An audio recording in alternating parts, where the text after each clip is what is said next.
just thought I would take you guys on a little garden tour and just show you kind of the animals I have in the garden, how I use the animals in the garden, and just take you around the garden a little bit. It's kind of been rough because it's been really hot, and it is definitely not cold enough for my sweater, but I wish it was. And so I'm wearing it today because it was 50 degrees when I woke up, and I thought, you know, if any day, and rainy, and I'm like, perfect. So it's been so hot, and I probably won't make it through the whole video in the sweater. The sun will come out and it'll get hot. But anyway, I just thought I would take you guys around and just kind of show you how I do stuff with the garden and how I use the animals to help me with the garden. So.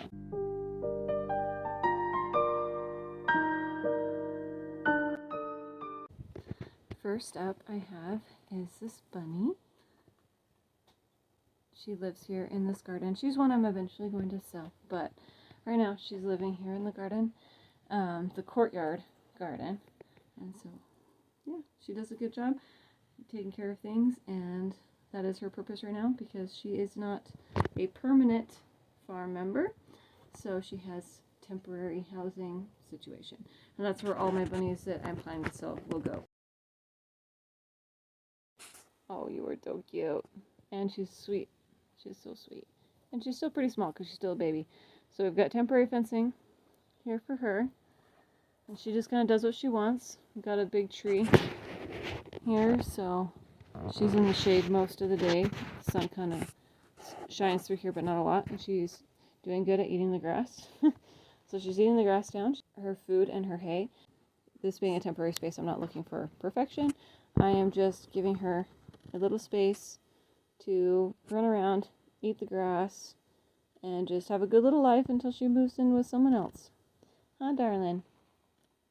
I snuggle with her. She's super sweet. So she's in here. This is the courtyard, and I'll show you the courtyard garden. It's currently all potted plants because I've been so frustrated with the gophers that I don't want to plant everything in the ground right now. So I've got a plum tree, an apple tree, a lemon tree, which can't grow here anyway. This is a pink lemon tree. Meyer lemon tree, and then here's my hydrangea plant that I'll probably plant out here, and there's the other hydrangea. And then I've got some rose bushes all mixed in here. Rosemary, and then I've got roses, and that's a Viking aronia bush, which I've never tried those berries, but I think they would be fantastic, so I got some. And then all my strawberries. I have a bunch of strawberry starts that, the runners, I took a bunch of runners off of my main strawberries, which I'll show you in a second, and planted them up, so I was really excited to get this many strawberry runners this year, and I'm getting some berries off of them. And some of them have flowers, and some of them have berries. But, yeah, we're getting some berries off them, so that's kind of cool for this year's little runners. Are doing really well. And some more roses. And I've got a bunch of blueberries, which these blueberries, I've gotten probably at least 50 berries off of these 3 plants. This plant I just barely got.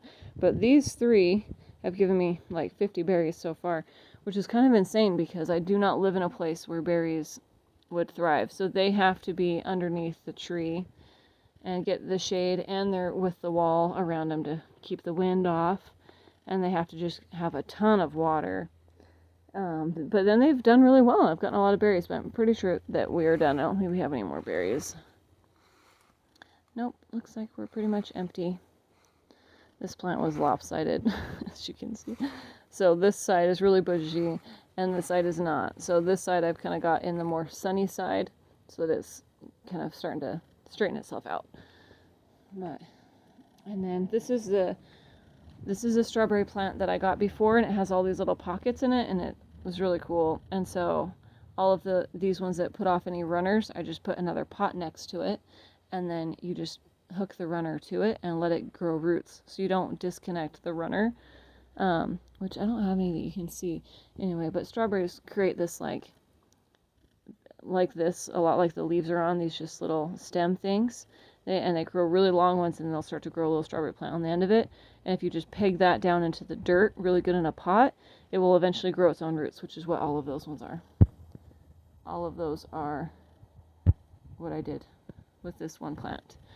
And then we have all these lilacs. The gophers are not even supposed to eat lilacs, but they were eating my lilacs, so I dug them all up and saved them. And I have this one blackberry up against this wall because I just think it looks really pretty. It just looks really pretty up against the brick wall. And I've got them in the ground, so you'll see where I've got blackberries in the ground, but I wanted this plant I purchased, and I might put it in a different spot in the garden. I'm not sure. Or I might leave it in here because it looks kind of cool. It might be kind of fun to have it vine up the wall. And I'm eventually going to put strawberries in there when they get bigger. They're too small still, so then I'll have a pot of strawberries. This is my water tank. And this trash can I fill with water, and I use that guy to water all my plants in here because this spigot doesn't currently work. So if it ever does, that would be fantastic. I would love to put like a fountain or something really pretty in the courtyard and get flowers all over the right now I have a lot of things growing, but at some point it would be cool to have it be even prettier and like in the ground and make this space look really nice. But right now I love how it looks. It's nice. It works. And I've got some mint raspberries. This raspberry plant was already growing here, and it is probably never going to come back, but the stem is still alive, so we'll see. And then another little strawberry plant that I got from somebody else, and it's doing really well. It's super cute. So that's the courtyard garden. And here's all of this. And at some point, it will be a beautiful courtyard with lovely flowers and plants and things that grow and just look fantastic. But this year, I just couldn't handle the gophers anymore, so I am making this a sanctuary from the gophers. And that, I think, is good enough. And this bunny, right now, she's doing just fine. Like, she's got a lot of space, so she's just going to fertilize this rock bed here that I have that I want to put hydrangeas here because I think they would look so cute. I just think the hydrangeas would look so cute just up against these windows with all of their flower blossoms in the little rock bed, and then go from there making a beautiful little flower garden. So her being in here is perfect because she will nicely fertilize the soil in here, and then it will be ready for hydrangeas at some future date. Now let's go see the rest of it.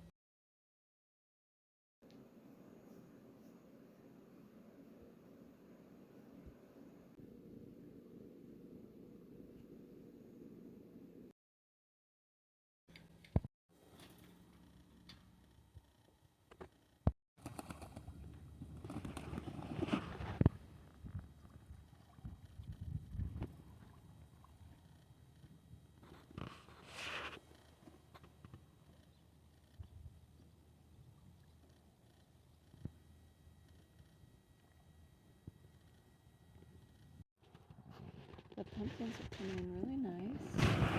Oh, hey guys! That's a new thing I'm trying to do, is the ducks, because see all this damage? This is from these bugs. You see them?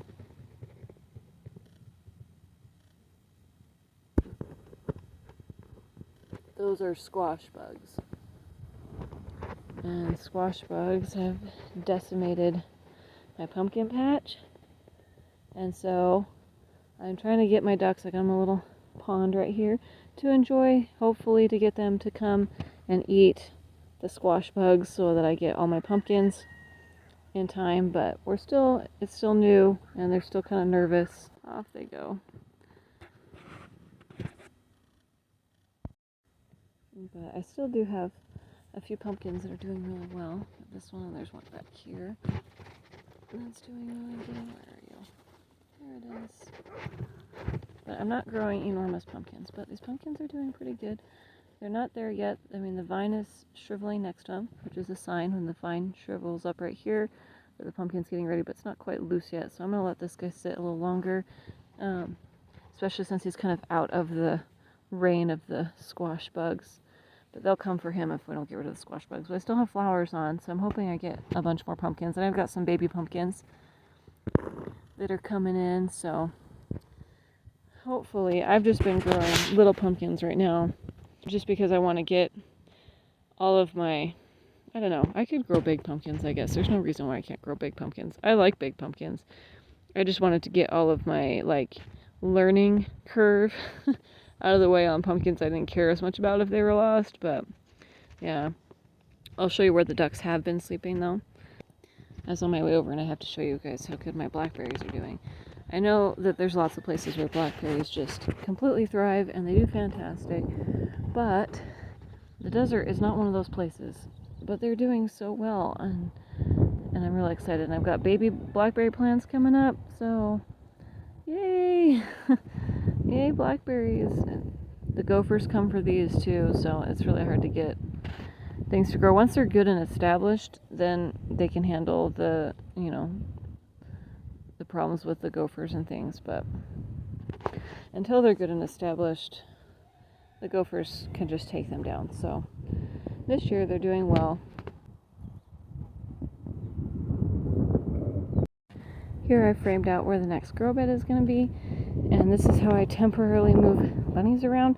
I switch up who is in this kennel, but this kennel is my temporary housing kennel, and I love using it. I just put the tray from the kennel on top to keep them from getting wet. They've got a little box in there, they've got food, they've got water, and they were right here, as you can see. The weeds are growing tall. I stick the kennel on top of the weeds, they eat it down, they poop on top of it, and then I just move the kennel over. So the next spot will be back and then over and back to get all of this out. And then my blackberries can thrive and continue to grow in here, which is what I'm going to do with this, is make this a berry patch. So I will still haul in manure, but this is my favorite way of using the bunnies, is the temporary houses. And I have a house that I'm working on to make a really nice house that I can just move over all the garden beds. It's this one. And when that's done, which I'm going to redo it because I don't really like how it's coming together. Once it's done, then I'll move that around. But I'll still always use these kennels because they're just so convenient and they fit in little small spots and they can eat the weeds. So that's how I use bunnies in the grow beds. I also graze the sheep before and after the garden season with electric fencing.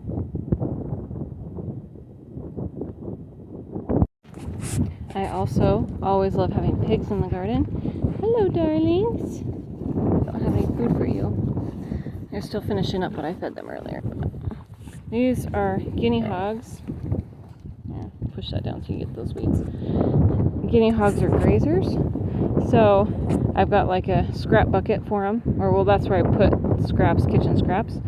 And they have a water bowl, water container over there. This house has an opening on the other side, but they get all of the scraps and all of the weeds because they actually really love to eat the weeds that are growing. I'll show you what it means.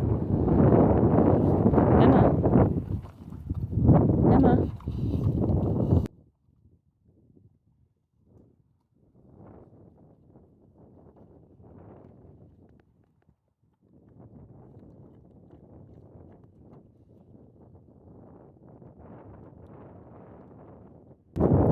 They're grazers, so having guinea hogs in the garden is perfect because anything that rots out that pigs can eat, I feed it to them, and all the weeds that I pull out of the garden, I feed to them.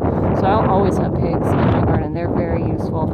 I do not harvest their manure for anything. I just make a pile, and then eventually I'll spread it out and let things grow in it. But because they are grazers, they get all of the weeds. So I always want weed eaters in the garden. They are also set up with this door that eventually, right now I've got electric fencing laying down because I'm not using it. Eventually this will open out into this orchard that I'm working on, but the gophers just like to eat all of the trees. I do have one tree hanging on.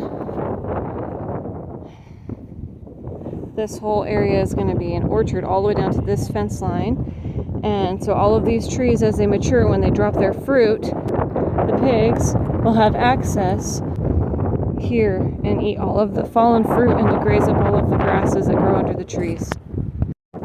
I've been told that ducks are really, really good for getting rid of squash bugs, but as of right now, mine only like to be underneath this pear tree, and they are eating whatever it is that climbs on the pear tree. So I'm trying to get them into the garden, but they always come back to the pear tree. So that's how I use